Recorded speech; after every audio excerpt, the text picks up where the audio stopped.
Vou falar hoje sobre o cristão 8 e sobre o cristão 80. Eu quero demonstrar que nós não devemos ser 8 nem 80, nós devemos ser bíblicos. E quando somos bíblicos, nós somos equilibrados. Acompanhe esse vídeo até o final, eu quero que você acompanhe essa linha de raciocínio, porque eu tenho certeza que este conteúdo vai lhe ajudar a repensar algumas coisas.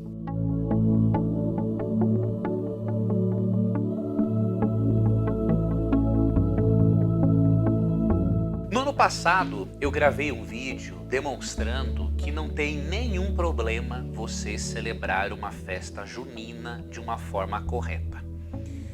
Eu mencionei que você se vestir como um caipira, comer um milho, comer um docinho, não tem nada de pagão nisso. Porém, muitos cristãos foram para o 80. Disseram assim, por exemplo, em alguns comentários: então você quer dizer que eu posso me vestir de Halloween e celebrar uma festa dos demônios, uma festa das bruxas? Você está dizendo então que se eu for numa festa caipira, eu posso então colocar uma roupa sensual e celebrar uma festa de uma outra forma? Em primeiro lugar, você não deve ser 8 e nem 80. Eu não falei nada disso. Nós devemos também aprender a prestar atenção no que as outras pessoas dizem. Se você assistiu o meu vídeo com atenção, você vai perceber que eu usei um texto bíblico de 1 Coríntios 8 para mostrar que celebrações culturais inocentes que não contradizem a palavra de Deus não vão afetar em nada a nossa espiritualidade.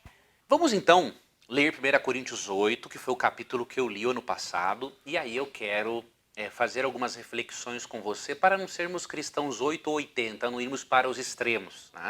Não celebrar uma festa junina é 8, é ir para um extremo, e celebrar de uma forma pagã é um outro extremo, é 80. Então vamos ser aqui equilibrados. Paulo estava lidando com um problema em Corinto, que é o seguinte: os irmãos estavam discutindo: devemos ou não comer carnes sacrificadas a um ídolo?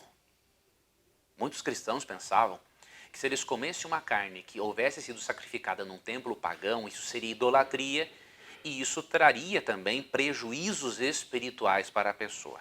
E como que Paulo lidou com a questão? Primeiramente, eu vou ler aqui para você a partir do versículo 4, do capítulo 8 de 1 Coríntios.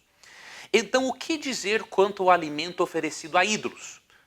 Bem, todos nós sabemos que, na verdade, o ídolo nada vale neste mundo e que há somente um Deus. Então, o primeiro ponto, Paulo diz o seguinte: olha, nós sabemos que só existe um Deus. O ídolo não vale nada. Então, se uma carne foi sacrificada a um ídolo, Paulo está dizendo, isso não interessa, porque não existe um outro Deus além de um Deus verdadeiro. E tem mais, para o apóstolo Paulo, só existe outro Deus ou outros deuses na cabeça de quem acredita. Sabe o que eu quero dizer também com isso? Que quando você fica preocupado achando que algo, uma festividade simples, vai levar alguém à idolatria, é porque você está tendo uma influência pagã na sua vida. Eram aqueles que estavam recém-convertidos em Corinto e também na igreja de Roma, que ainda tinham a influência pagã, é que acreditavam que estavam oferecendo algo para um Deus pagão. O cristão amadurecido, quando sabe que só existe um Deus e não existe ídolo, para ele tanto faz. Ele não está preocupado com isso. Então, eu convido a você a tirar este paganismo que está na sua vida, mesmo que de forma inconsciente. Digamos que os alimentos na festa de São João tivessem sido dedicados para São João. E daí? Ele está morto. Ele está dormindo. Ele não é um Deus. Que influência vai ter isso na sua vida? Agora, nós sabemos que nossos irmãos católicos, é muito difícil eles pegarem o milho, as rapaduras, os docinhos, colocarem na frente do altar e dedicarem a São João. Então, muitos irmãos fazem uns questionamentos tão sem noção, tenho que ser franco com você, tão sem noção que não tem lógica. Não temos que nos deter nisso. E digamos que todos os docinhos tivesse sido colocados diante do altar ali de São João? O que Paulo está dizendo?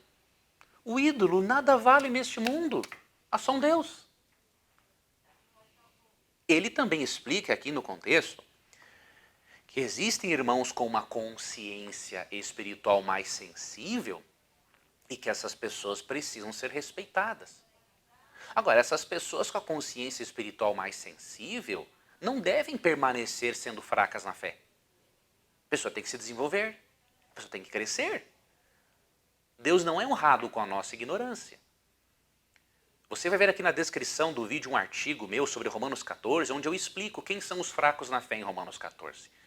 Os fracos na fé são pessoas sensíveis espiritualmente, mas não são aqueles membros de igreja que estão na igreja há 10, 15, 20, 30, 40 anos, cabeças duras e que não querem aprender. Nós não temos que ficar refém dessas pessoas que não querem crescer.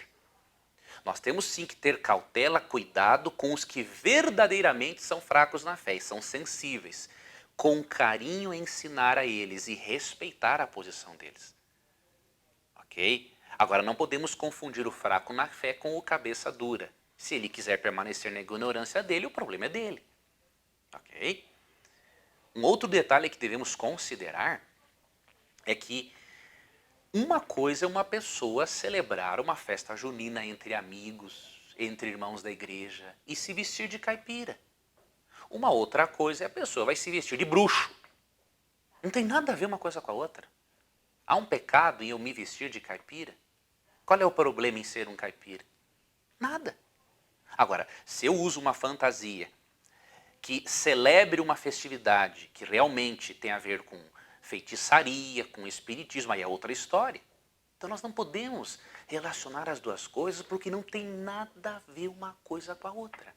Agora tem outros cristãos que vão para outro extremo. Bom, já que a Bíblia não condena celebrar uma festa de São João, então eu vou ir para um ambiente lá, onde tem bebida alcoólica, vou dançar junto com os demais. Então esse já é um outro extremo. Nós não devemos ser 8 e nem 80, nós devemos ser bíblicos e termos equilíbrio. Não podemos pensar que festas culturais inocentes e em que não há alguma conotação de sensualidade indevida, não devemos crer que isso vai afetar a nossa vida espiritual e a nossa religiosidade. Nós devemos avaliar uma coisa. Tem muitas pessoas que nem são cristãs e celebram a festa de São João sem o propósito de idolatria, e eles passam aqueles momentos divertidos com os amigos e com os filhos.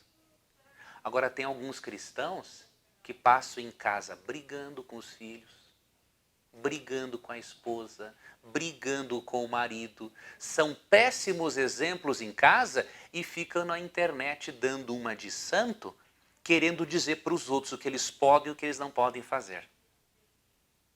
Você acha que isso é saudável emocionalmente? Você acha que isso é honesto? Isso não é correto, isso não é saudável e isso não é honesto. O que eu percebo, avaliando inclusive a mim, pecador, é que nós gostamos muitas vezes de encontrarmos picuinhas por alguns motivos. Primeiro, porque não estamos encontrando muitas coisas importantes para fazermos. Segundo, porque apontando os, entre aspas, erros dos outros, nós nos sentimos melhores em não olharmos para os nossos próprios erros. Só que isso não é saudável.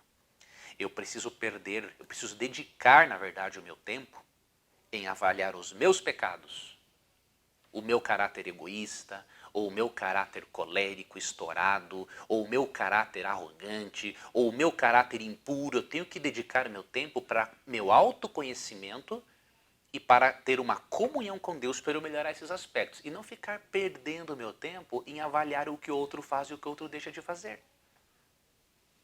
Então, meu amigo, não vá para o 8 e nem para o 80. Não vá para os extremos. Seja bíblico, seja cristão, e aí você vai ser o quê? Verdadeiramente equilibrado.